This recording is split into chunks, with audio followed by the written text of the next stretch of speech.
आपके पास जो सूचना है नीलेश जी कि वो 8 जून से 17 जून तक वो फोन किनके पास था, कोई इसकी जानकारी है? क्या वो आदित्य ठाकरे के पास था या रोहन रॉय के पास था? और रोहन रॉय क्या आदित्य ठाकरे की कस्टडी में था? क्योंकि रोहन रॉय एकाएक गायब हो गया है, उसको पुलिस ने गिरफ्तार भी नहीं किया है। वो फियांसे है, वो उसके साथ उस घर में मौजूद है, लेकिन रोहन रॉय को पुलिस ने गिरफ्तार किया ही नहीं। रोहन रॉय गया कहां, इसकी भी पूछताछ नहीं हुई। न सिर्फ टेलीफोन, बल्कि रोहन रॉय भी एक बहुत बड़ा सबूत है। सुनिए, कुछ बातें मैं नहीं बता सकता हूं, लेकिन एक बात जरूर बताता हूं। सिंपल चीज, सारी जनता एसआईटी को सवाल पूछे कि दिशा सालियान के फोन का मोबाइल टावर लोकेशन निकालिए। उसके साथ में आदित्य ठाकरे, ये सचिन वाजे, परमवीर सिंह, इनका सबका मोबाइल टावर लोकेशन निकालिए। बस पिक्चर क्लियर हो जाएगा कि वो मोबाइल था कहां पर।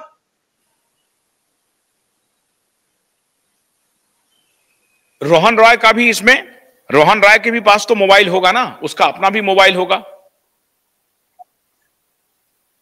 हाँ बिल्कुल, रोहन रॉय का भी मोबाइल निकालिए, वो हिमांशु सिखरे और कौन कौन थे उस पार्टी में, सबका निकालिए ना। और इसमें ना सबसे पहले, वो ठीक है उनको तो एक हो गया, ये रोहन रॉय को भी कस्टडी में लेने की जरूरत है। वो उसका रोल सिर्फ इतना नहीं था। रोहन रॉय जो था, उसने जो डील किया उन लोगों से वो अलग चीज है, लेकिन उसका रोल सिर्फ इतना नहीं था। उसका रोल आगे जाकर दिशा सालियान के पेरेंट्स को लेकर प्रेस कॉन्फ्रेंस करा रहा है, इनके इनके ही इसमें चैनल में वो इंटरव्यू दिलवा रहा है, और बाद में आदित्य ठाकरे के लीडर को बुलाकर इनके माता पिता को बोलकर कंप्लेंट करवा रहा है। इसमें उसका क्या रोल है, उसका डिटेल जो इन्वेस्टिगेशन है एसआईटी ने जरूर करना चाहिए कि क्या हुआ। इस मामले को उठाने वाले 2 लोग मेन थे, ये बात सारे देश को मानना ही पड़ेगा, और सब दिखती बात है। पहली चीज अर्नब गोस्वामी जी, और सेकंड थे नीतीश राणे जी। तो इसमें दोनों लोगों को दबाने का पूरा ट्राई हुआ। अर्नब गोस्वामी जी के खिलाफ में एफआईआर रजिस्टर करके उनको अरेस्ट करना, उनके खिलाफ में पिटीशन फाइल किया गया, और इधर नीतीश राणे जी के खिलाफ में भी केस रजिस्टर की गई। उनके पिताजी को उनको अरेस्ट किया गया, बेल लेना पड़ा, मतलब जो भी उन्होंने पुलिस ने किया। और दिशा सालियान के मैटर में बताओ तुम्हारे पास में क्या है, बताओ तुम्हारे पास में क्या है। तो ये जो सब किया गया, तो ये इस बात से, मतलब इस बात की तरफ क्लियर इंडिकेशन करता है कि इनके आरोप इतने सही जगह पर लगे थे, ये जो कर रहे थे उससे छटपटा कर उस समय के पुलिस अधिकारियों ने कॉन्स्पिरेसी के साथ ये काम किया। इसलिए मैं हमेशा ये कहता हूं नीलेश जी कि ये केस सिर्फ दिशा सालियान या सुशांत की एक मौत भर का केस नहीं है। इस केस में जैसे फिल्मों में होता है वो सब कुछ यहां पर एक्चुअल में दिख रहा है कि एक मुख्यमंत्री, उसका बेटा कैबिनेट मिनिस्टर है, और उस स्टेट का एक सबसे बड़ा शहर जो देश का आर्थिक राजधानी है, उसका पुलिस कमिश्नर, और उसके मातहत तमाम chain of police, inspector, constable से लेकर के एसीपी, डीसीपी, ये सबकी मिलीभगत हो करके एक लड़की के मृत्यु के मामले को दबाना।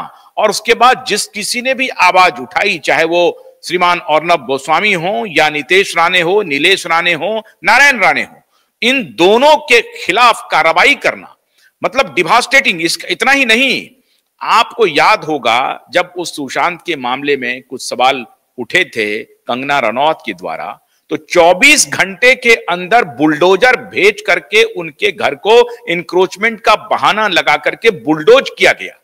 तो इसलिए हम इस केस को उठा रहे हैं कि ये फिल्म देख रहे हैं आप, और पूरी दुनिया मौन है, पूरी सत्ता मौन है।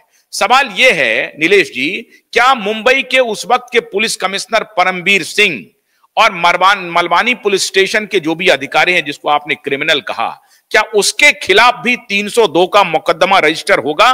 क्योंकि वो भी इस मर्डर को बचाने में शामिल थे। वो लॉ क्या कहता है?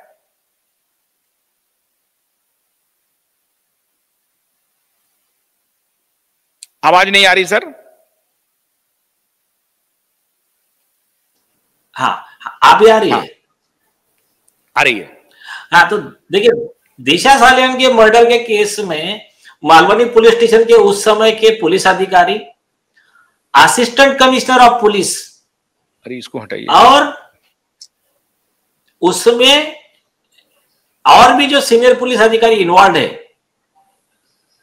वो लोग destroying evidence to save the accused from the serious offence of gangrape and murder, इसके आरोपी रहेंगे।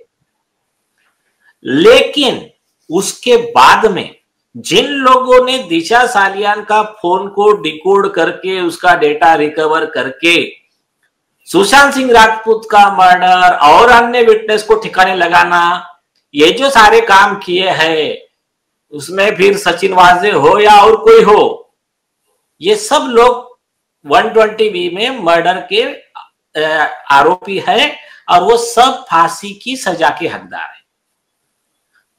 इस केस में और एक इंपॉर्टेंट पार्ट, बहुत ही इंपॉर्टेंट पार्ट, हाँ,